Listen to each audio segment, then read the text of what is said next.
le mystère des cathédrales et l'interprétation ésotérique des symboles hermétiques du grand œuvre. Chapitre 1. La plus forte impression de notre prime jeunesse, nous avions 7 ans, celle dont nous gardons encore un souvenir vivace, fut l'émotion que provoqua en notre âme d'enfant la vue d'une cathédrale gothique. Nous en fûmes, sur le champ, transportés, extasiés, frappés d'admiration, incapables de nous arracher à l'attrait du merveilleux, à la magie du splendide, de l'immense, du vertigineux que dégageait cette œuvre plus divine qu'humaine. Depuis, la vision s'est transformée, mais l'impression demeure. Et si l'accoutumance a modifié le caractère primesautier et pathétique du premier contact, nous n'avons jamais pu nous défendre d'une sorte de ravissement devant ces beaux livres d'images dressés sur nos parvis, et qui développent jusqu'au ciel leurs feuillets de pierre sculptées. En quel langage, par quels moyens pourrions-nous leur exprimer notre admiration, leur témoigner notre reconnaissance, tous les sentiments de gratitude dont notre cœur est plein, pour tout, ce qu'ils nous ont appris à goûter, à reconnaître, à découvrir, même ces chefs-d'œuvre muets, ces maîtres sans paroles et sans voix, sans paroles et sans voix. Que disons-nous, si ces livres lapidaires ont leurs lettres sculptées, phrases en bas-relief et pensées en ogive, ils n'en parlent pas moins par l'esprit, impérissable, qui s'exhale de leurs pages. Plus clairs que leurs frères cadets, manuscrits et imprimés, ils possèdent sur eux l'avantage de ne traduire qu'un sens unique, absolu, d'expression simple, d'interprétation naïve et pittoresque, un sens purgé des finesses, des allusions, des équivoques littéraires. La langue de pierre que parle cet art nouveau, dit avec beaucoup de vérité J.F. Golfs, est à la fois claire et sublime. Aussi elle parle à l'âme des plus humbles comme à celle des plus cultivées. Quelle langue pathétique que le gothique de pierre!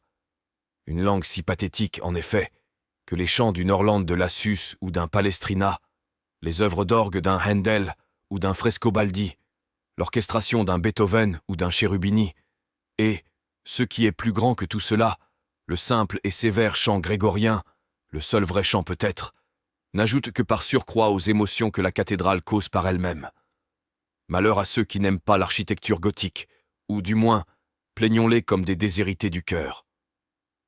Sanctuaire de la tradition, de la science et de l'art, la cathédrale gothique ne doit pas être regardée comme un ouvrage uniquement dédié à la gloire du christianisme, mais plutôt comme une vaste concrétion d'idées, de tendances, de foi populaire, un tout parfait auquel on peut se référer sans crainte dès qu'il s'agit de pénétrer la pensée des ancêtres, dans quelque domaine que ce soit, religieux, laïque, philosophique ou social.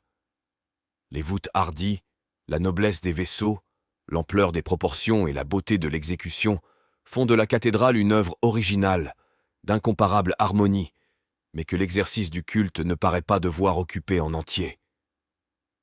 Si le recueillement, sous la lumière spectrale et polychrome des hautes verrières, si le silence invite à la prière, prédispose à la méditation, en revanche l'appareil, la structure, l'ornementation dégagent et reflètent, en leur extraordinaire puissance, des sensations moins édifiantes, un esprit plus laïque et, disons le mot, presque païen.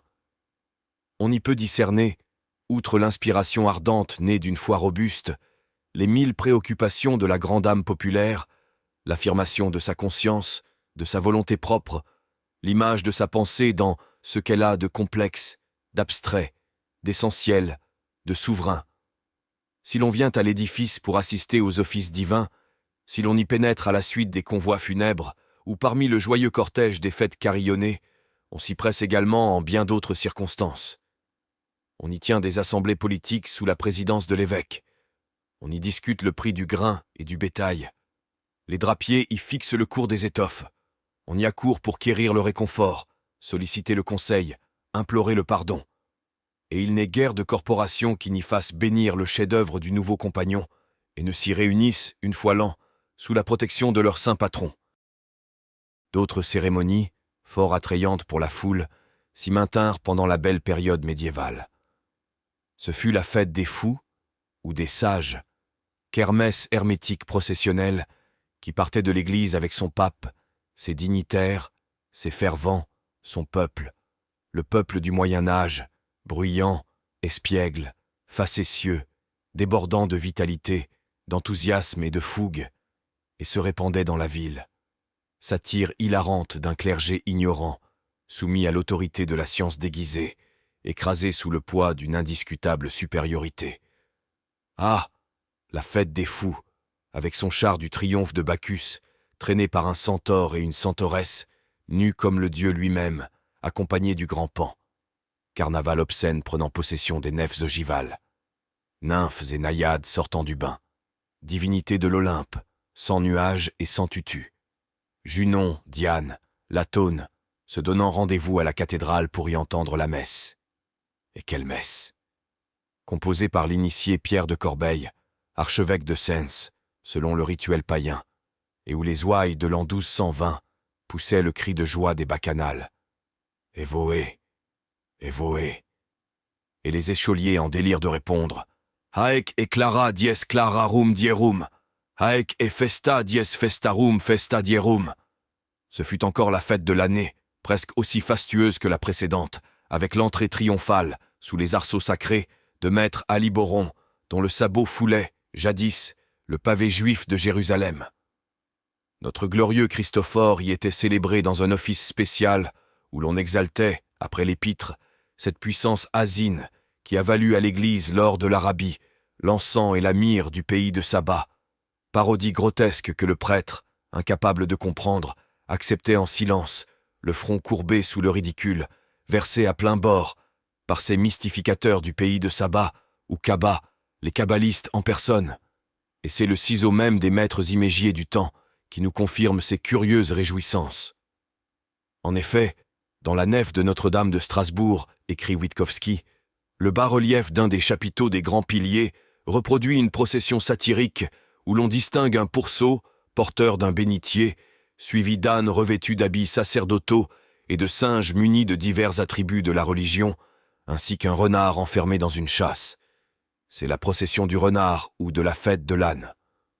Ajoutons qu'une scène identique, enluminée, figure au folio 40 du manuscrit 5055 de la Bibliothèque nationale. Ce furent, enfin, ces coutumes bizarres où transparaît un sens hermétique souvent très pur, qui se renouvelait chaque année et avait pour théâtre l'église gothique, comme la flagellation de l'Alléluia, dans laquelle les enfants de chœur chassaient, à grands coups de fouet, leurs sabots ronflant hors des nefs de la cathédrale de Langres, le convoi de carême prenant, la diablerie de Chaumont, les processions et banquets de l'infanterie dijonnaise, dernier écho de la fête des fous, avec sa mère folle, ses diplômes rabelaisiens, son guidon où deux frères, tête bêche, se plaisent à découvrir leurs fesses. Le singulier jeu de pelote, qui se disputait dans le vaisseau de Saint-Étienne, cathédrale d'Auxerre, est disparu vers 1538. Etc. Chapitre 2. La cathédrale est le refuge hospitalier de toutes infortunes. Les malades qui venaient, à Notre-Dame de Paris, implorer Dieu pour le soulagement de leurs souffrances, y demeuraient jusqu'à leur guérison complète. On leur affectait une chapelle, située vers la seconde porte, et qui était éclairée de 6 lampes. Ils y passaient les nuits. Les médecins y donnaient leurs consultations, à l'entrée même de la basilique, autour du bénitier. C'est encore là que la faculté de médecine, quittant au XIIIe siècle l'université pour vivre indépendante, vint donner ses assises et se fixa jusqu'en 1454, époque de sa dernière réunion, provoquée par Jacques Despars. C'est l'asile inviolable des gens poursuivis et le sépulcre des défunts illustres. C'est la cité dans la cité, le noyau intellectuel et moral de l'agglomération, le cœur de l'activité publique, l'apothéose de la pensée, du savoir et de l'art. Par l'abondante floraison de son ornementation, par la variété des sujets et des scènes qui la parent, la cathédrale apparaît comme une encyclopédie très complète et très variée, tantôt naïve, tantôt noble, toujours vivante, de toutes les connaissances médiévales. Ces sphinx de pierre sont ainsi des éducateurs, des initiateurs au premier chef. Ce peuple de chimères hérissées, de grotesques, de marmousets, de mascarons, de gargouilles menaçantes, dragons, striges et tarasques, est le gardien séculaire du patrimoine ancestral. L'art et la science, jadis concentrés dans les grands monastères, s'échappent de l'officine, accourent à l'édifice, s'accrochent au clocher, aux arcs-boutants, se suspendent aux voussures, peuplent le niche, transforment les vitres en gemmes précieuses, les reins en vibrations sonores, et s'épanouissent sur les portails dans une joyeuse envolée de liberté et d'expression. Rien de plus laïque que l'exotérisme de cet enseignement. Rien de plus humain que cette profusion d'images originales, vivantes, libres, mouvementées, pittoresques, parfois désordonnées, toujours intéressantes. Rien de plus émouvant que ces multiples témoignages de l'existence quotidienne, du goût, de l'idéal, des instincts de nos pères. Rien de plus captivant, surtout, que le symbolisme des vieux alchimistes, habilement traduit par les modestes statuaires médiévaux. À cet égard, Notre-Dame de Paris, église philosophale, est sans contredit l'un des plus parfaits spécimens, et, comme l'a dit Victor Hugo, l'abrégé le plus satisfaisant de la science hermétique, dont l'église de Saint-Jacques-la-Boucherie était un hiéroglyphe si complet. Les alchimistes du XIVe siècle s'y rencontrent, hebdomadairement, au jour de Saturne, soit au Grand Porche, soit au portail Saint-Marcel, ou encore à la petite porte rouge, toute décorée de salamandres. Denise Zacher nous apprend que l'usage s'y maintenait encore en l'an 1539, les dimanches et jours de fête. Et Noël Dufeil dit que le grand rendez-vous de tels académiques estoit à Notre-Dame de Paris.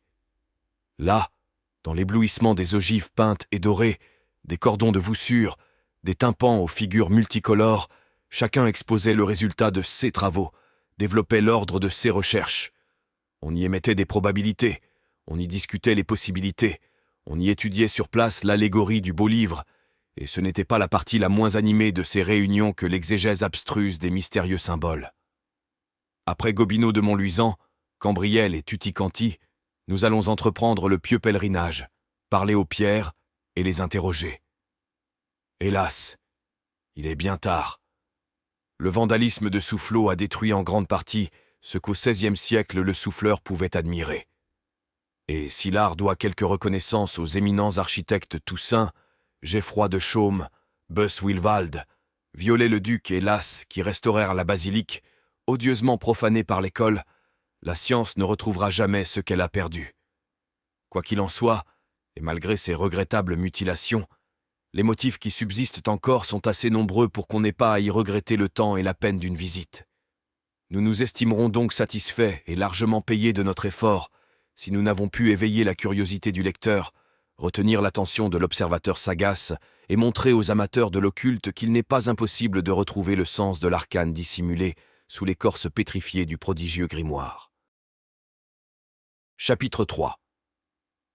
Auparavant, il nous faut dire un mot du terme gothique, appliqué à l'art français qui imposa ses directives à toutes les productions du Moyen-Âge et dont le rayonnement s'étend du XIIe au XVe siècle. D'aucuns ont prétendu, à tort, qu'il provenait des Goths, ancien peuple de la Germanie. D'autres ont cru qu'on appelait ainsi cette forme d'art, dont l'originalité et l'extrême singularité faisaient scandale au XVIIe et XVIIIe siècle, par dérision, en lui imposant le sens de barbare. Telle est l'opinion de l'école classique, imbue des principes décadents de la Renaissance. La vérité qui sort de la bouche du peuple a pourtant maintenu et conservé l'expression d'art gothique, malgré les efforts de l'Académie pour lui substituer celle d'art ogival. Il y a là une raison obscure qui aurait dû porter à réflexion nos linguistiques, toujours à l'affût des étymologies. D'où vient donc que si peu de lexicologues aient rencontré juste ? De ce fait très simple que l'explication doit en être recherchée dans l'origine kabbalistique du mot, plutôt que dans sa racine littérale. Quelques auteurs perspicaces, et moins superficiels, frappés de la similitude qui existe entre gothique et goétique, ont pensé qu'il devait y avoir un rapport étroit entre l'art gothique et l'art goétique ou magique. Pour nous, art gothique n'est qu'une déformation orthographique du mot art gothique, dont l'homophonie est parfaite, conformément à la loi phonétique qui régit, dans toutes les langues et sans tenir compte de l'orthographe, la kabbale traditionnelle. La cathédrale est une œuvre d'art goth ou d'argot. Or, les dictionnaires définissent l'argot comme étant un langage particulier à tous les individus qui ont intérêt à se communiquer leurs pensées sans être compris de ceux qui les entourent. C'est donc bien une kabbale parlée. Les argotiers, ceux qui utilisent ce langage, sont descendants hermétiques des argonautes, lesquels montaient le navire Argo, parlaient la langue argotique, notre langue verte, en voguant vers les rives fortunées de Colchos pour conquérir la fameuse toison d'or. On dit encore aujourd'hui d'un homme très intelligent, mais aussi très rusé. Il sait tout, il entend l'argot. Tous les initiés s'exprimaient en argot, aussi bien les truands de la cour des miracles, le poète Villon à leur tête, que les frimasons ou francs-maçons du Moyen-Âge, logeurs du bon Dieu, qui édifièrent les chefs-d'œuvre argotiques que nous admirons aujourd'hui. Eux-mêmes, ces nautes constructeurs, connaissent le route du jardin des Hespérides. De nos jours encore, les humbles, les misérables, les méprisés, les insoumis avides de liberté et d'indépendance, les proscrits, les errants et les nomades parlent l'argot, ce dialecte maudit, banni de la haute société, des nobles qui le sont si peu, des bourgeois repus et bien pensants, vautrés dans l'hermine de leur ignorance et de leur fatuité. L'argot reste le langage d'une minorité d'individus vivant en dehors des lois reçues, des conventions, des usages, du protocole, auquel on applique l'épithète de voyou, c'est-à-dire de voyant, et celle plus expressive encore, de fils ou enfant du soleil. L'argotique est, en effet, l'argote ou cote, l'art de la lumière ou de l'esprit. Ce sont là, pensera-t-on, de simples jeux de mots. Nous en convenons volontiers. L'essentiel est qu'ils guident notre foi vers une certitude, vers la vérité positive et scientifique, clé du mystère religieux, et ne la tiennent pas errante dans le dédale capricieux de l'imagination. Il n'y a ici-bas ni hasard, ni coïncidence, ni rapport fortuit.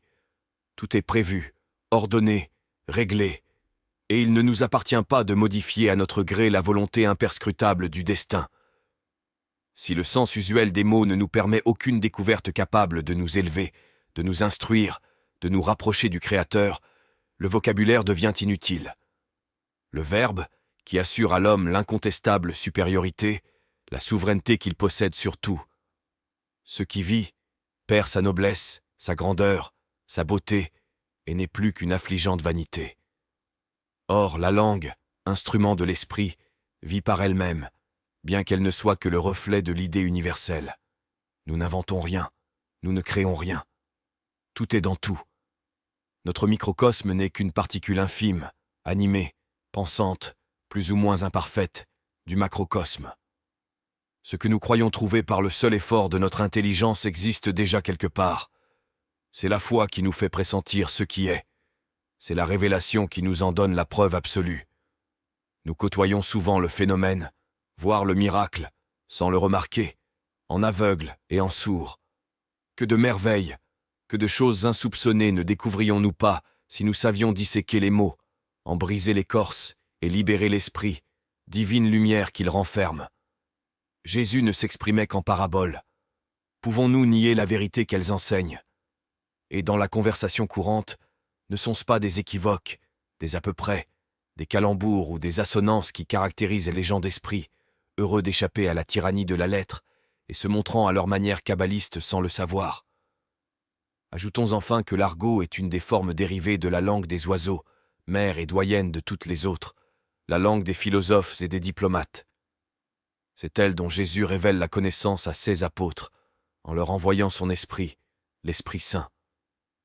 C'est elle qui enseigne le mystère des choses et dévoile les vérités les plus cachées. Les anciens Incas l'appelaient « langue de cour », parce qu'elle était familière aux diplomates, à qui elle donnait la clé d'une double science, la science sacrée et la science profane. Au Moyen Âge, on la qualifiait de « gai science » ou « gai savoir », langue des dieux, Dive Bouteille. La tradition nous assure que les hommes la parlaient avant l'édification de la tour de Babel, cause de sa perversion, et pour le plus grand nombre, de l'oubli total de cet idiome sacré. Aujourd'hui, en dehors de l'argot, nous en retrouvons le caractère dans quelques langues locales telles que le picard, le provençal, etc., et dans le dialecte des gypsies. La mythologie veut que le célèbre devin Tirésiacée eut une parfaite connaissance de la langue des oiseaux, que lui aurait enseigné Minerve, déesse de la sagesse. Il la partageait, dit-on, avec Thalès de Milet, Mélampus et Apollonios de Tyane, personnages fictifs dont les noms parlent éloquemment, dans la science qui nous occupe, et assez clairement pour que nous ayons besoin de les analyser en ces pages. Chapitre 4. À de rares exceptions près, le plan des églises gothiques, cathédrales, abbatiales ou collégiales, affecte la forme d'une croix latine étendue sur le sol. Or, la croix est l'hiéroglyphe alchimique du creuset, que l'on nommait jadis crusole, crucible et croiset, dans la basse latinité, crubiculum, creuset, a pour racine crue, crucis, croix, d'après Ducange. C'est en effet dans le creuset que la matière première, comme le Christ lui-même, souffre la passion. C'est dans le creuset qu'elle meurt pour ressusciter ensuite, purifiée, spiritualisée, déjà transformée. D'ailleurs le peuple, gardien fidèle des traditions orales, n'exprime-t-il pas l'épreuve humaine terrestre par des paraboles religieuses et des similitudes hermétiques ? Porter sa croix, gravir son calvaire, passer au creuset de l'existence sont autant de locutions courantes où nous retrouvons le même sens sous un même symbolisme. N'oublions pas qu'autour de la croix lumineuse vue en songe par Constantin apparurent ces paroles prophétiques qu'il fit peindre sur son labarum. In hoc signo vances, tu vaincras par ce signe. Souvenez-vous aussi, alchimistes mes frères, que la croix porte l'empreinte des 3 clous qui servirent à immoler le chrismatière, image des 3 purifications par le fer et par le feu. Méditez pareillement ce clair passage de saint Augustin dans sa dispute avec Tryphon. Le mystère de l'agneau que Dieu avait ordonné d'immoler à Pâques, dit-il, était la figure du Christ, dont ceux qui croient teignent leur demeure, c'est-à-dire eux-mêmes, par la foi qu'ils ont en lui. Or, cet agneau, que la loi prescrivait de faire rôtir en entier, était le symbole de la croix que le Christ devait endurer. Car l'agneau, pour être rôti, est disposé de façon à figurer une croix. L'une des branches le traverse de part en part, de l'extrémité inférieure jusqu'à la tête. L'autre lui traverse les épaules, et l'on y attache les pieds antérieurs de l'agneau. La croix est un symbole fort ancien, employé de tout temps, en toute religion, chez tous les peuples, et l'on aurait tort de le considérer comme un emblème spécial au christianisme, ainsi que le démontre surabondamment l'abbé Anceau. Nous dirons même que le plan des grands édifices religieux du Moyen-Âge, par adjonction d'une abside semi-circulaire ou elliptique soudée au cœur, épouse la forme du signe hiératique égyptien de la croix ancée, qui se lit Ankh, et désigne la vie universelle cachée dans les choses. On en peut voir un exemple au musée de Saint-Germain-en-Laye, sur un sarcophage chrétien provenant des cryptes arlésiennes de Saint-Honorat. D'autre part, l'équivalent hermétique du signe ANK est l'emblème de Vénus ou Cypris, en grec Cupri, l'impur, le cuivre vulgaire que certains, pour voiler davantage le sens, ont traduit par airain et laiton. Blanchis le laiton et brûle tes livres, nous répètent tous les bons auteurs. Cupro est le même mot que soufros, soufre, lequel a la signification d'engrais, fiente, fumier, ordure. Le sage trouvera notre pierre jusque dans le fumier, écrit le cosmopolite, tandis que l'ignorant ne pourra pas croire qu'elle soit dans l'or. Et c'est ainsi que le plan de l'édifice chrétien nous révèle les qualités de la matière première, et sa préparation par le signe de la croix, ce qui aboutit, pour les alchimistes, à l'obtention de la première pierre, pierre angulaire du grand œuvre philosophal. C'est sur cette pierre que Jésus a bâti son Église, et les francs-maçons médiévaux ont suivi symboliquement divin. Mais avant d'être taillés pour servir de base à l'ouvrage d'art gothique, aussi bien qu'à l'œuvre d'art philosophique, on donnait souvent à la pierre brute, impure, matérielle et grossière, l'image du diable. Notre-Dame de Paris possédait un hiéroglyphe semblable, qui se trouvait sous le jubé, à l'angle de la clôture du chœur. C'était une figure de diable, ouvrant une bouche énorme, et dans laquelle les fidèles venaient éteindre leur cierge, de sorte que le bloc sculpté apparaissait souillé de bavures de cire et de noir de fumée. Le peuple appelait cette image Mestre Pierre du Coignet, ce qui ne laissait pas d'embarrasser les archéologues. Or, cette figure, destinée à représenter la matière initiale de l'œuvre, humanisée sous l'aspect de Lucifer, qui porte la lumière, l'étoile du matin, était le symbole de notre pierre angulaire, la pierre du coin, la maîtresse pierre du Coignet. La pierre que les édifiants ont rejetée, écrit Amirault, a été faite la maîtresse pierre du coin, sur qui repose toute la structure du bâtiment, mais qui est pierre d'achoppement et pierre de scandale, contre laquelle ils se heurtent à leur ruine. Quant à la taille de cette pierre angulaire, nous entendons sa préparation, On peut la voir traduite en un fort joli bas-relief de l'époque, sculpté à l'extérieur de l'édifice, sur une chapelle absidiale, du côté de la rue du cloître Notre-Dame. Chapitre 5. Tandis qu'on réservait aux tailleurs d'image la décoration des parties saillantes, on attribuait aux céramistes l'ornementation du sol des cathédrales. Celui-ci était ordinairement dallé, ou carrelé à l'aide de plaques de terre cuites peintes et recouvertes d'un émail plombifère. Cet art avait acquis au Moyen Âge assez de perfection pour assurer aux sujets historiés une suffisante variété de dessins et de coloris. On utilisait aussi de petits cubes de marbre multicolores, à la manière des mosaïstes byzantins. Parmi les motifs le plus fréquemment employés, il convient de citer les labyrinthes, que l'on traçait sur le sol, au point d'intersection de la nef et des transepts. Les églises de Sens, de Reims, d'Auxerre, de Saint-Quentin, de Poitiers, de Bayeux ont conservé leurs labyrinthes. Dans celui d'Amiens, on remarquait au centre une large dalle incrustée d'une barre d'or et d'un demi-cercle de même métal, figurant le lever du soleil au-dessus de l'horizon. On substitua plus tard au soleil d'or un soleil de cuivre, et ce dernier disparut à son tour sans jamais être remplacé. Quant au labyrinthe de Chartres, vulgairement appelé la lieue, pour le lieu, et dessiné sur le pavé de la nef, il se compose de toute une suite de cercles concentriques qui se replient les uns dans les autres avec une infinie variété. Au centre de cette figure se voyait autrefois le combat de Thésée et du Minotaure. C'est encore là une preuve de l'infiltration des sujets païens dans l'iconographie chrétienne et, conséquemment, celle d'un sens mytho-hermétique évident. Cependant, il ne saurait être question d'établir un rapport quelconque entre cette image et les constructions fameuses de l'Antiquité, les labyrinthes de Grèce et d'Égypte. Les labyrinthes des cathédrales, ou labyrinthe de Salomon, est, nous dit Marcellin Berthelot, une figure kabbalistique qui se trouve en tête de certains manuscrits alchimiques et qui fait partie des traditions magiques attribuées au nom de Salomon. C'est une série de cercles concentriques, interrompus sur certains points, de façon à former un trajet bizarre et inextricable. L'image du labyrinthe s'offre donc à nous comme emblématique du travail entier de l'œuvre, avec ses deux difficultés majeures. Celle de la voie qu'il convient de suivre pour atteindre le centre, où se livre le rude combat des deux natures, l'autre, du chemin que l'artiste doit tenir pour en sortir. C'est ici que le fil d'Ariane lui devient nécessaire, s'il ne veut errer parmi les méandres de l'ouvrage sans parvenir à en découvrir l'issue.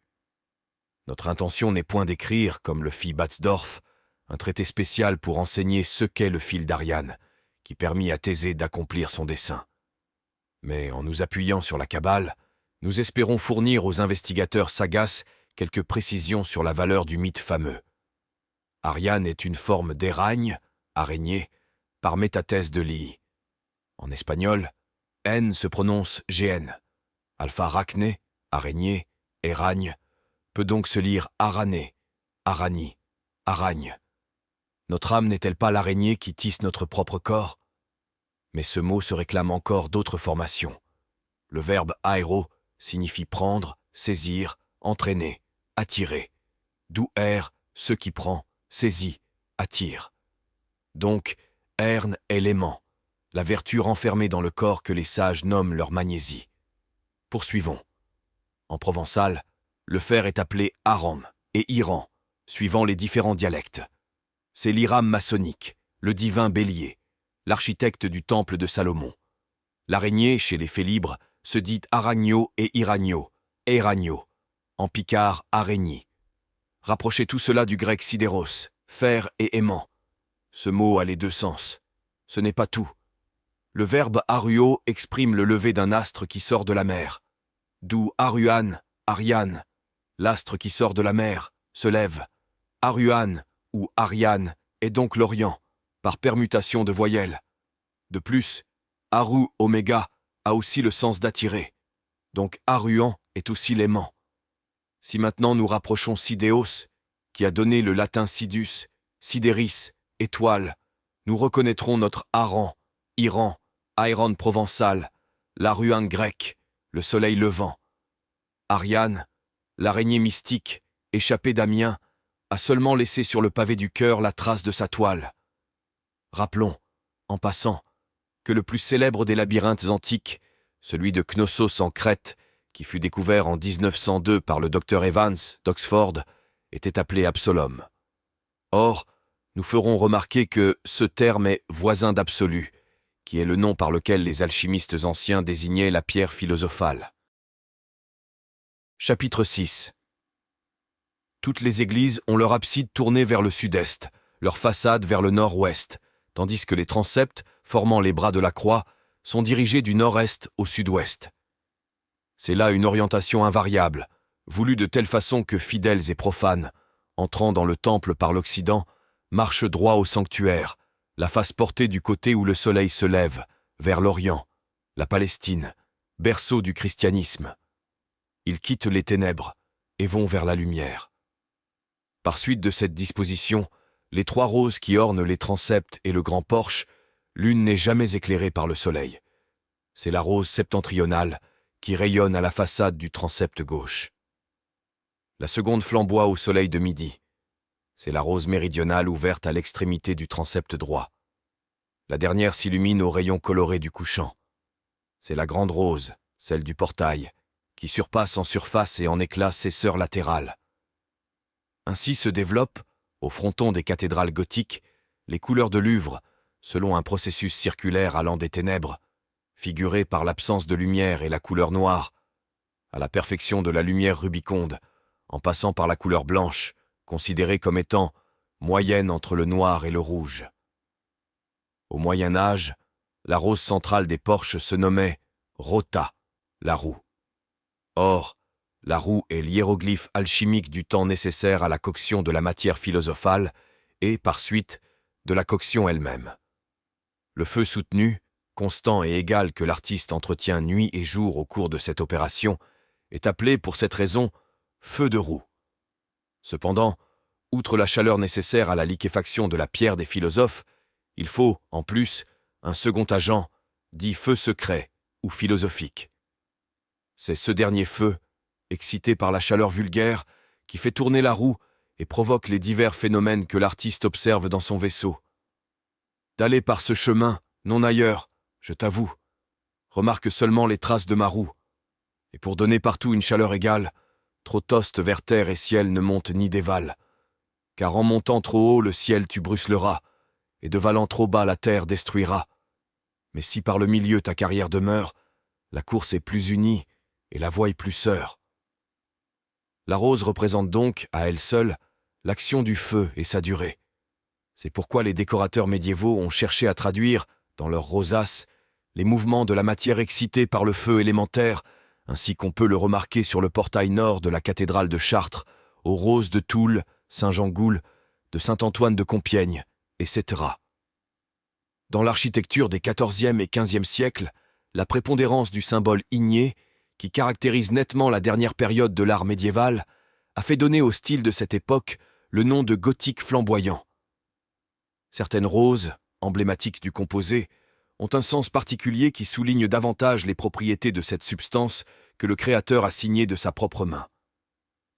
Ce sceau magique révèle à l'artiste qu'il a suivi le bon chemin et que la miction philosophale a été préparée canoniquement.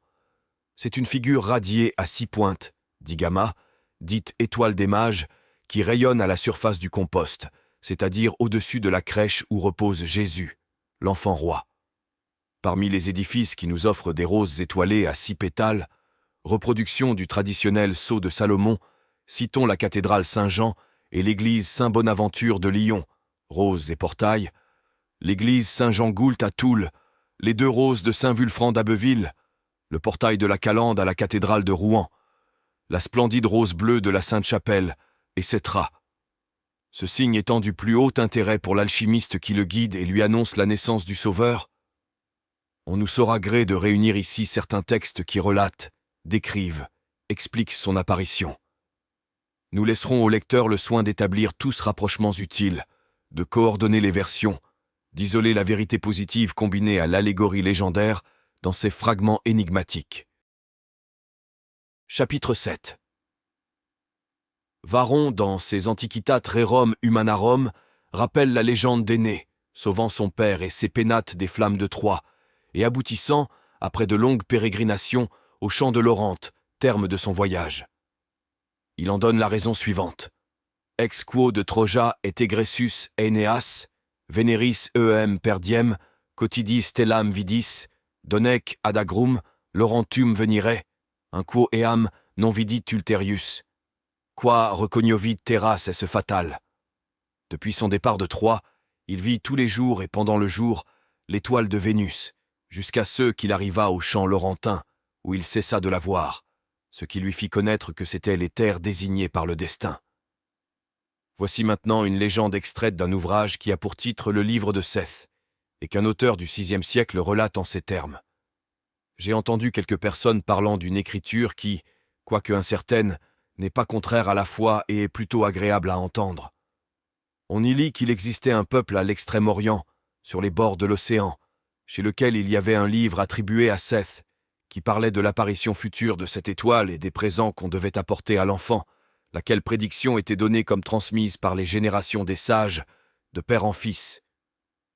Ils choisirent 12 d'entre eux parmi les plus savants et les plus amateurs des mystères des cieux, et se constituèrent pour l'attente de cette étoile. Si quelqu'un d'entre eux venait à mourir, son fils ou le proche parent qui était dans la même attente était choisi pour le remplacer. On les appelait, dans leur langue, mages, parce qu'ils glorifiaient Dieu dans le silence et à voix basse. Tous les ans, cet homme, après la moisson, montait sur un mont qui, dans leur langue, s'appelait Mont de la Victoire, lequel renfermait une caverne taillée dans le rocher et agréable par les ruisseaux et les arbres qui l'entouraient. Arrivé sur ce mont, il se lavait, priait et louait Dieu en silence pendant 3 jours. C'est ce qu'il pratiquait pendant chaque génération, toujours dans l'attente si, par hasard, cette étoile de bonheur ne paraîtrait pas pendant leur génération. Mais à la fin, elle parut sur ce mont de la Victoire, sous la forme d'un petit enfant, offrant la figure d'une croix. Elle leur parla, les instruisit, et leur ordonna de partir pour la Judée. L'étoile les précéda ainsi pendant 2 ans, et le pain ni l'eau ne manquèrent jamais dans leur course. Ce qu'ils firent ensuite est rapporté en abrégé dans l'Évangile. La figure de l'étoile serait différente, d'après cette autre légende, d'époque inconnue. Durant le voyage qui dura 13 jours, les mages ne prirent ni repos ni nourriture. Le besoin ne s'en fit pas sentir, et cette période leur sembla n'avoir que la durée d'un jour. Plus ils approchaient de Bethléem, plus l'étoile brillait avec éclat. Elle avait la forme d'un aigle, volant à travers les airs et agitant ses ailes. Au-dessus était une croix. La légende suivante, qui a pour titre des choses qui arrivèrent en Perse, lors de la naissance du Christ, est attribuée à Jules Africain, chronographe du IIIe siècle, bien qu'on ne sache à quelle époque elle appartienne réellement. La scène se passe en Perse, dans un temple de Junon, Érès, bâti par Cyrus.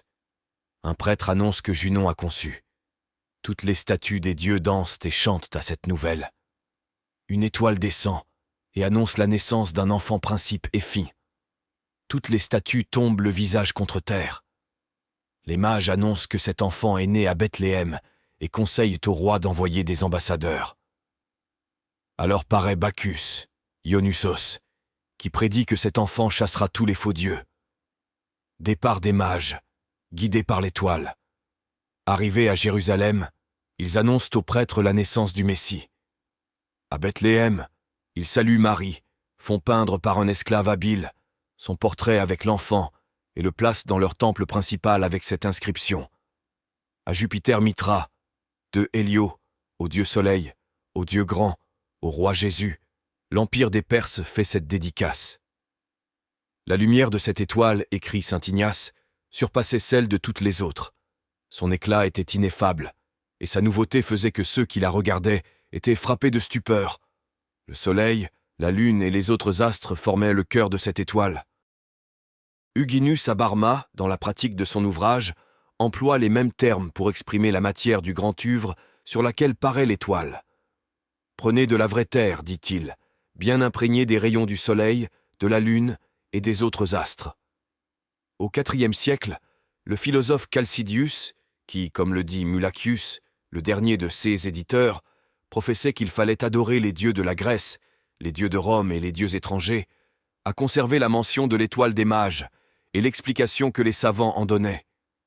Après avoir parlé d'une étoile appelée AHC par les Égyptiens, et qui annonce des malheurs, il ajoute « Il y a une autre histoire plus sainte et plus vénérable, qui atteste que par le lever d'une certaine étoile furent annoncées, non des maladies ni des morts, mais la descente d'un Dieu vénérable, pour la grâce de la conversation avec l'homme et pour l'avantage des choses mortelles. Les plus savants des Chaldéens, ayant vu cette étoile en voyageant pendant la nuit, en homme parfaitement exercé à la contemplation des choses célestes, recherchèrent, à ce qu'on raconte, la naissance récente d'un Dieu, et ayant trouvé la majesté de cet enfant, ils lui rendirent les vœux qui convenaient à un si grand Dieu, ce qui vous est beaucoup plus connu qu'à d'autres. Diodore de Tarse se montre plus positif encore lorsqu'il affirme que cette étoile n'était pas une de celles qui peuplent le ciel, mais une certaine vertu ou force, du nuit, urano-diurne, Théotéran, ayant pris la forme d'un astre pour annoncer la naissance du Seigneur de tous. Évangile selon saint Luc 2, versets 1 à 7. Or, en la même contrée, se trouvaient des bergers qui passaient la nuit dans les champs, veillant tour à tour à la garde de leurs troupeaux. Voilà qu'un ange du Seigneur se présenta devant eux, et une lumière divine les environna, et ils furent saisis d'une grande crainte. Mais l'ange leur dit « Ne craignez point, car voici que je vous apporte la bonne nouvelle d'une grande joie pour tout le peuple. C'est qu'il vous est né aujourd'hui dans la ville de David un Sauveur qui est le Christ Seigneur. Et ceci sera pour vous le signe. Vous trouverez un enfant enveloppé de l'ange et couché dans une crèche. » Au même instant se joignit à l'ange une multitude de la milice céleste, louant Dieu et disant « Gloire à Dieu, au plus haut des cieux, et paix sur la terre aux hommes de bonne volonté. » Évangile selon saint Matthieu 2, versets 1 à 11. Lors donc que Jésus fut né en Bethléem de Juda, au jour du roi Hérode, voilà que des mages vinrent d'Orient à Jérusalem, disant « Où est celui qui est né, roi des Juifs, car nous avons vu son étoile en Orient, et nous sommes venus l'adorer. » Alors Hérode, les mages secrètement appelés, s'enquit d'eux avec soin du temps où l'étoile leur était apparue, et, les envoyant à Bethléem, il dit « Allez, informez-vous exactement de l'enfant, et lorsque vous l'aurez trouvé, faites-le-moi savoir afin que, moi aussi, j'aille l'adorer. » Ceux-ci donc, après avoir entendu le roi, s'en allèrent.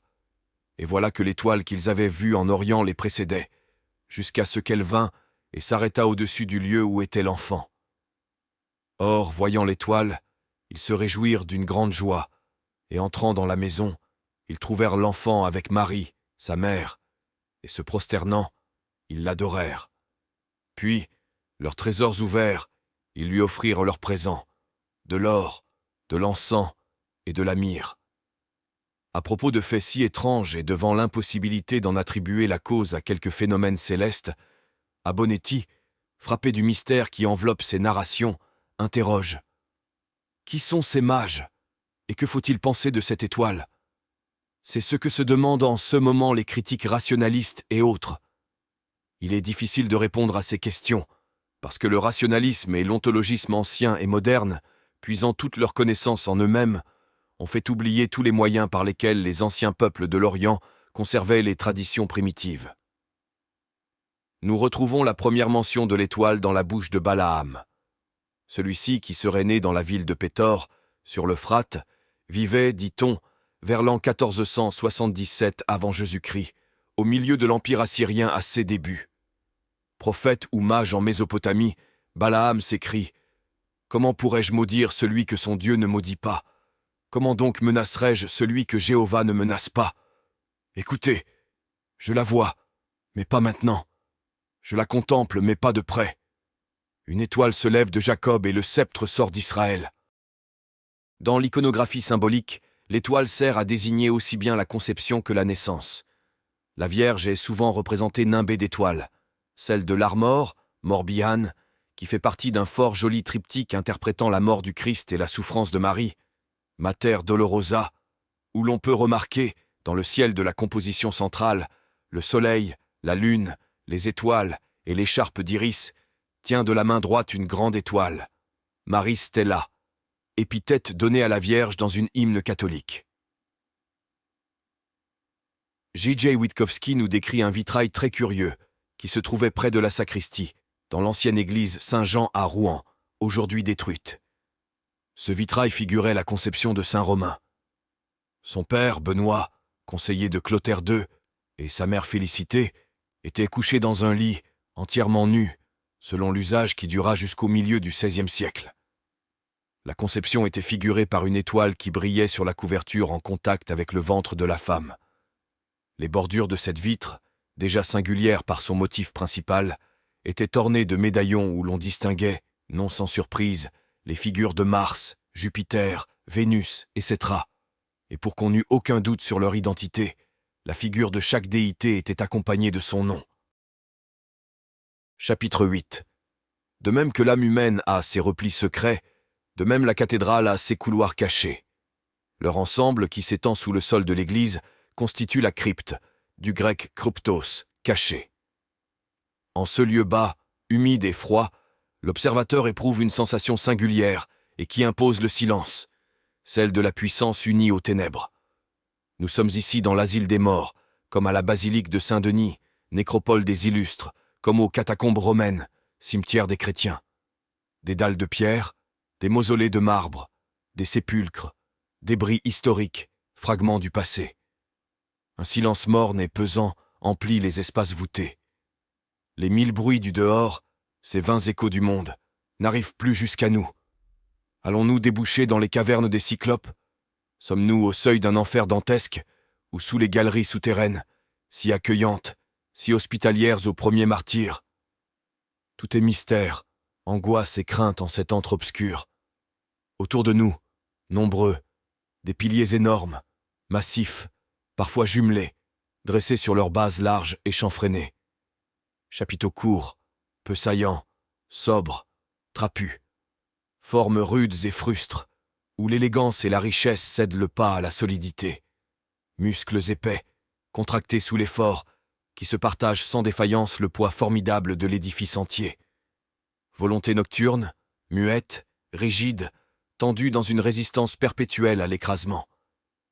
Force matérielle que le constructeur sut ordonner et répartir, en donnant à tous ces moments l'archaïque aspect d'un troupeau de pachydermes fossiles, soudés les uns aux autres, arrondissant leurs dos osseux, creusant leur ventre pétrifié sous la poussée d'une charge excessive. Force réelle, mais occulte, qui s'exerce dans le secret, se développe dans l'ombre, agit sans trêve dans la profondeur des substructions de l'œuvre. Telle est l'impression dominante qu'éprouve le visiteur en parcourant les galeries des cryptes gothiques. Jadis, les chambres souterraines des temples servaient de demeure aux statues d'Isis, lesquelles devinrent, lors de l'introduction du christianisme en Gaule, ces vierges noires que le peuple de nos jours entoure d'une vénération toute particulière. Leur symbolisme est d'ailleurs identique. Les unes et les autres montrent, sur leur soubassement, la fameuse inscription « Virginie Pariturae » à la Vierge qui doit enfanter. Chez Abigarn nous parle de plusieurs statues d'Isis désignées sous le même vocable. Déjà, dit l'érudit Pierre Dujols, dans sa bibliographie générale de l'occulte, le savant Elias Chadius avait signalé dans son livre de Dictis Germanicis une inscription analogue. Isidi, ce Virginie ex qua filius proditurus estimated. Cette icône n'aurait donc point le sens chrétien qu'on leur prête, du moins exotériquement. Isis, avant la conception, c'est, dit Bigarn, dans la théogonie astronomique, l'attribut de la Vierge que plusieurs monuments, bien antérieurs au christianisme, désignent sous le nom de Virgo Paritura, c'est-à-dire la terre avant sa fécondation, et que les rayons du soleil vont bientôt animer. C'est aussi la mère des dieux, comme l'atteste une pierre de Die, Matri Dom Magnae Ideae. On ne peut mieux définir le sens ésotérique de nos Vierges noires. Elles figurent, dans la symbolique hermétique, la terre primitive, celle que l'artiste doit choisir pour sujet de son grand ouvrage. C'est la matière première à l'état de minerai, telle qu'elle sort des gîtes métallifères, profondément enfouis sous la masse rocheuse. C'est, nous disent les textes, une substance noire, pesante, cassante, friable, qui a l'aspect d'une pierre et se peut broyer en menus morceaux à la façon d'une pierre. Il apparaît donc régulier que l'hiéroglyphe humanisé de ce minéral en possède la couleur spécifique et qu'on lui réserve pour habitat les lieux souterrains des temples. De nos jours, les Vierges noires sont peu nombreuses. Nous en citerons quelques-unes qui, toutes, jouissent d'une grande célébrité. La cathédrale de Chartres est la mieux partagée sous ce rapport. Elle en possède deux, l'une désignée sous le vocable expressif de Notre-Dame sous terre, dans la crypte, est assise sur un trône dont le socle porte l'inscription déjà relevée. Virginie Pariturae. L'autre, extérieure, appelée Notre-Dame du Pilier, occupe le centre d'une niche remplie d'ex-voto sous forme de cœurs embrasés. Cette dernière, nous dit Witkowski, est l'objet de la dévotion d'un grand nombre de pèlerins.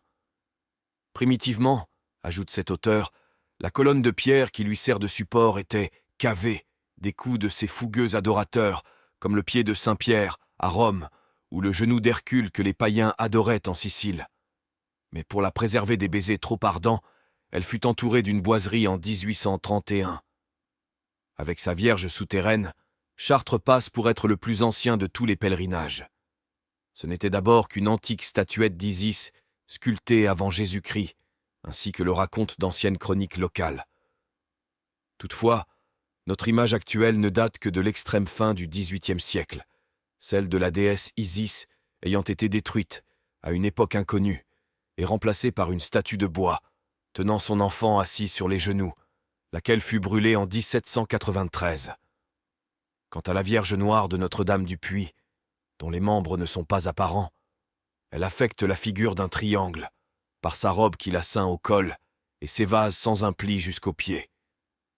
L'étoffe en est décorée de ceps de vigne et d'épis de blé, allégorique du pain et du vin eucharistique, et laisse passer au niveau de l'ombilic la tête de l'enfant, aussi somptueusement couronnée que celle de sa mère.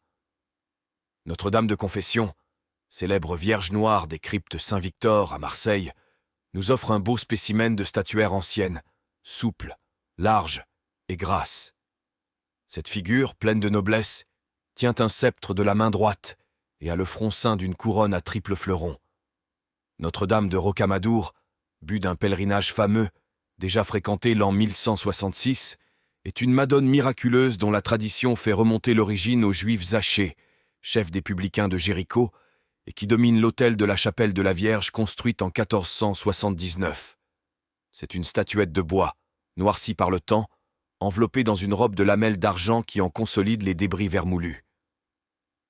La célébrité de Rocamadour remonte au légendaire ermite, Saint Amateur ou Amadour, lequel sculpta en bois une statuette de la Vierge à laquelle de nombreux miracles furent attribués.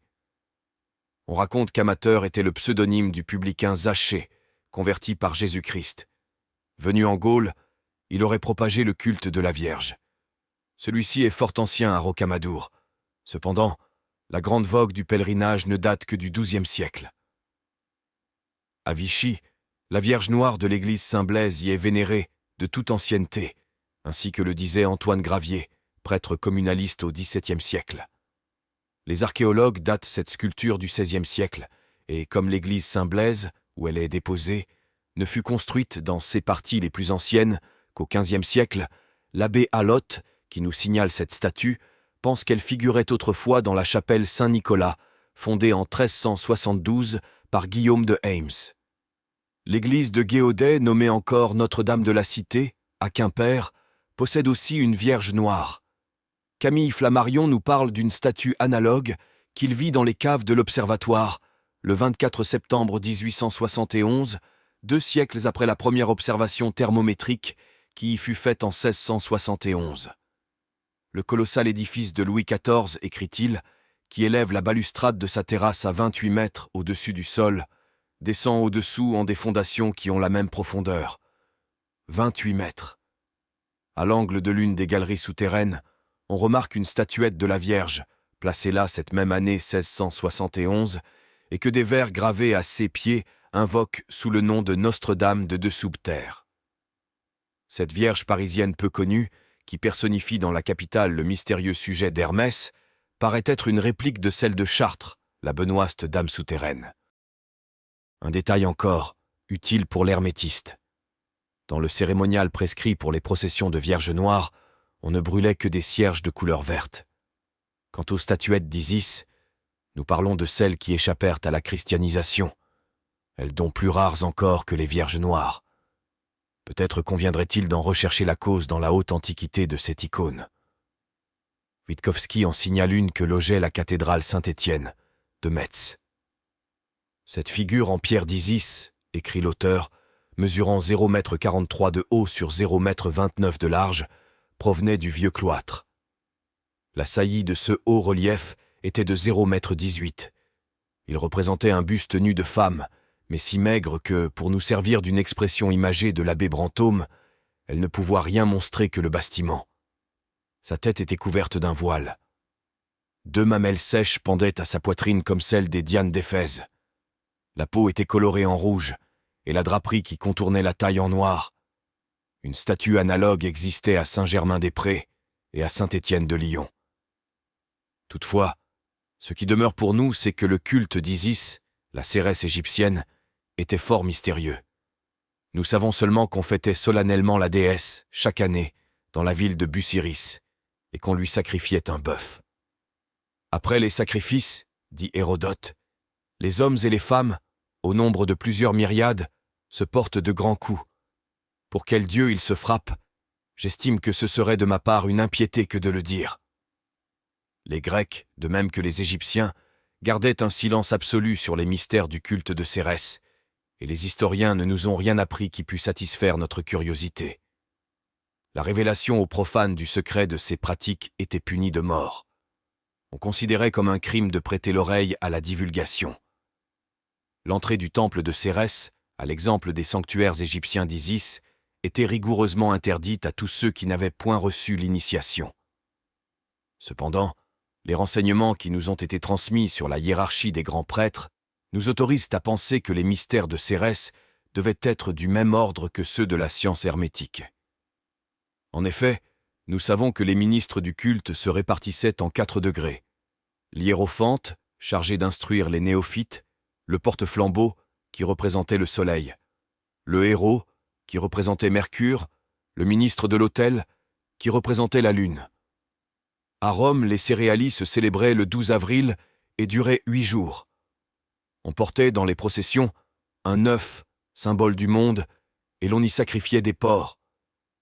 Nous avons dit plus haut qu'une pierre de Die, représentant Isis, la désignait comme étant la mère des dieux. La même épithète s'appliquait à Rhéa ou Cybèle. Les 2 divinités se révèlent aussi proches parentes, et nous aurions tendance à ne les considérer qu'en tant qu'expressions différentes d'un seul et même principe. M. Charles Vincens confirme cette opinion par la description qu'il donne d'un bas-relief figurant Cybèle, que l'on a vu, durant des siècles, à l'extérieur de l'église paroissiale de Pennes, Bouches-du-Rhône, avec son inscription « Matri Deum ». Ce curieux morceau, nous dit-il, a disparu vers 1610 seulement, mais il est gravé dans le recueil de Grosson. Analogie hermétique singulière. Cybèle était adorée à Pessinonte, en Phrygie, sous la forme d'une pierre noire que l'on disait être tombée du ciel. Phidias représente la déesse assise sur un trône entre 2 lions, ayant sur la tête une couronne murale de laquelle descend un voile. Parfois, on la figure tenant une clé et paraissant écarter son voile. Isis, Cérès, Cybèle, 3 têtes sous le même voile. Chapitre 9. Ces préliminaires achevés, il nous faut maintenant entreprendre l'étude hermétique de la cathédrale, et pour limiter nos investigations, nous prendrons pour type le temple chrétien de la capitale, Notre-Dame de Paris. Notre tâche, certes, est difficile. Nous ne vivons plus au temps de Messire Bernard, comte de Trévise, de Zacher ou de Flamel. Les siècles ont laissé leurs traces profondes au front de l'édifice, les intempéries l'ont creusé de larges rides, mais les ravages du temps comptent peu au regard de celles qui imprimèrent les fureurs humaines. Les révolutions y gravèrent leur empreinte, regrettable témoignage de la colère plébéienne. Le vandalisme, ennemi du beau, y assouvit sa haine par d'affreuses mutilations, et les restaurateurs eux-mêmes, quoique portés des meilleures intentions, ne surent pas toujours respecter ce que les iconoclastes avaient épargné. Notre-Dame de Paris élevait jadis sa majesté sur un perron de 11 marches. À peine isolée, par un parvis étroit, des maisons de bois, des pignons aigus étagés en encorbellement, elle gagnait en hardiesse, en élégance, ce qu'elle perdait en masse. Aujourd'hui, et grâce au recul, elle paraît d'autant plus massive qu'elle est plus dégagée, et que ses porches, ses piliers et ses contreforts portent directement sur le sol. Les remblais successifs ont peu à peu comblé ces degrés, et finit par les absorber jusqu'au dernier. Au milieu de l'espace limité, d'une part, par l'imposante basilique, et par l'agglomération pittoresque des petits hôtels garnis de flèches, d'épis, de girouettes, percés de boutiques peintes aux poutrelles sculptées, aux enseignes burlesques, creusées sur leurs angles de niches ornées de madones ou de saints, flanquées de tourelles, d'échauguettes à poivrières, de bretèches, au milieu de cet espace, disons-nous, se dressait une statue de pierre, haute et étroite, qui tenait un livre d'une main et un serpent de l'autre. Cette statue faisait corps avec une fontaine monumentale où se lisait ce distique. Qui citis, uctandas, de son si forte licor, per groder, eterna diva paravitaqua. Toi qui as soif, viens ici. Si par hasard les ondes manquent, par degrés, la déesse a préparé les eaux éternelles. Le peuple l'appelait tantôt Monsieur le Gris, tantôt vendeur de gris, grand jeûneur de Notre-Dame. Bien des interprétations ont été données sur cette expression étrange, appliquée par le vulgaire à une image que les archéologues ne purent identifier. La meilleure explication est celle que nous en fournit Amédée de Ponthieu, et elle nous semble d'autant plus digne d'intérêt que l'auteur, qui n'était point hermétiste, juge sans parti pris et prononce sans idée préconçue. Devant ce temple, nous dit-il en parlant de Notre-Dame, se dressait un monolithe sacré que le temps avait rendu informe. Les anciens la nommaient Phoebigène, fils d'Apollon.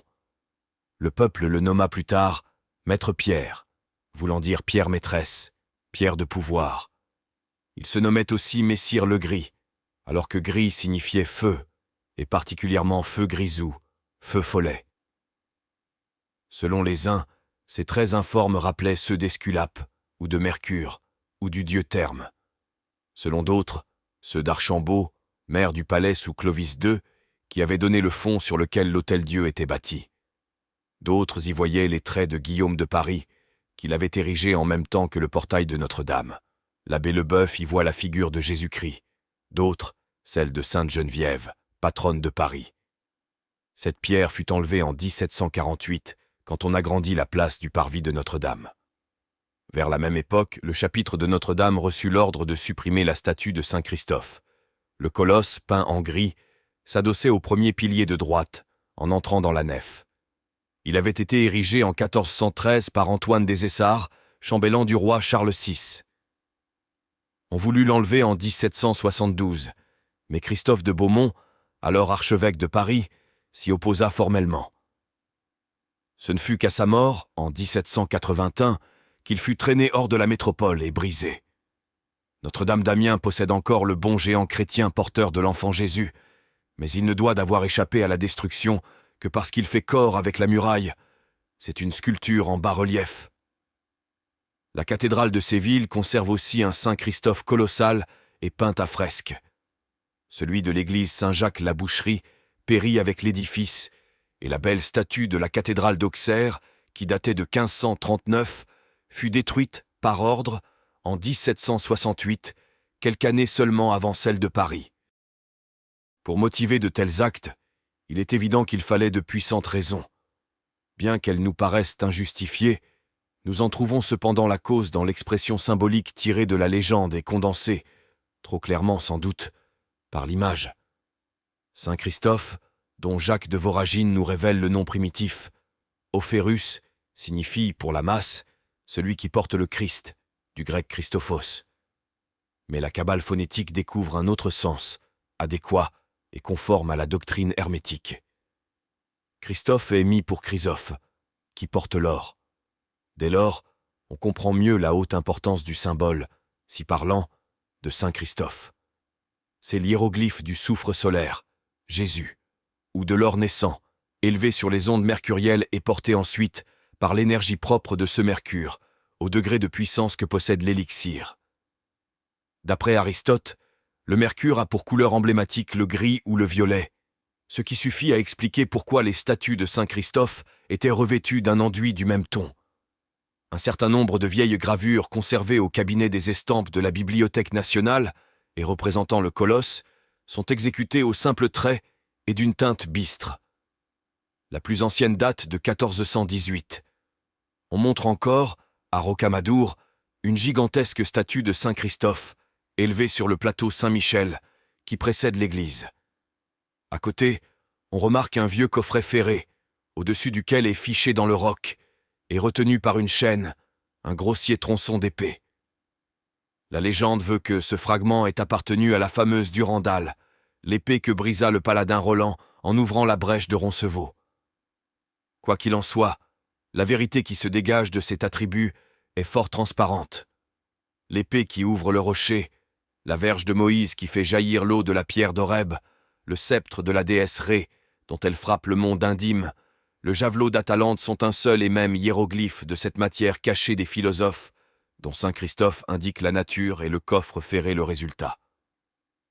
Nous regrettons de n'en pouvoir dire plus sur le magnifique emblème à qui la première place était réservée dans les basiliques ogivales. Il ne nous reste pas de description précise et détaillée de ces grandes figures, groupes admirables par leur enseignement, mais qu'une époque superficielle et décadente fit disparaître sans avoir l'excuse d'une indiscutable nécessité. Le XVIIIe siècle règne de l'aristocratie et du bel esprit, des abbés de cour, des marquises poudrées, des gentilshommes à perruques, temps bénis des maîtres à danser, des madrigaux et des bergères de Watteau, le siècle brillant et pervers, frivole et maniéré qui devait sombrer dans le sang, fut particulièrement néfaste aux œuvres gothiques. Entraîné par le grand courant de la décadence qui prit sous François Ier le nom paradoxal de Renaissance, incapables d'un effort équivalent à celui de leurs ancêtres, tout à fait ignorants de la symbolique médiévale, les artistes s'appliquèrent à reproduire des œuvres bâtardes, sans goût, sans caractère, sans pensée ésotérique, plutôt qu'à poursuivre et à développer l'admirable et saine création française. Architectes, peintres, sculpteurs, préférant leur propre gloire à celle de l'art, s'adressèrent aux modèles antiques contrefaits en Italie. Les constructeurs du Moyen-Âge avaient en apanage la foi et la modestie. Artisans anonymes de purs chefs-d'œuvre, ils édifièrent pour la vérité, pour l'affirmation de leur idéal, pour la propagation et la noblesse de leur science. Ceux de la Renaissance, préoccupés surtout de leur personnalité, jaloux de leur valeur, édifièrent pour la postérité de leur nom. Le Moyen-Âge dut sa splendeur à l'originalité de ses créations. La Renaissance dut sa vogue à la fidélité servile de ses copies. Ici, une pensée, là, une mode. D'un côté, le génie, de l'autre, le talent. Dans l'œuvre gothique, la facture demeure soumise à l'idée. Dans l'œuvre renaissante, elle la domine et l'efface. L'une parle au cœur, au cerveau, à l'âme. C'est le triomphe de l'esprit. L'autre s'adresse au sens. C'est la glorification de la matière. Du XIIe au XVe siècle, pauvreté de moyens mais richesse d'expression. À partir du XVIe, beauté plastique, médiocrité d'invention. Les maîtres médiévaux surent animer le calcaire commun. Les artistes de la Renaissance laissèrent le marbre inerte et froid. C'est l'antagonisme de ces deux périodes, né de concepts opposés, qui explique le mépris de la Renaissance et sa répugnance profonde pour tout ce qui était gothique. Un tel état d'esprit devait être fatal à l'œuvre du Moyen-Âge, et c'est à lui, en effet, que nous devons attribuer les mutilations sans nombre que nous déplorons aujourd'hui.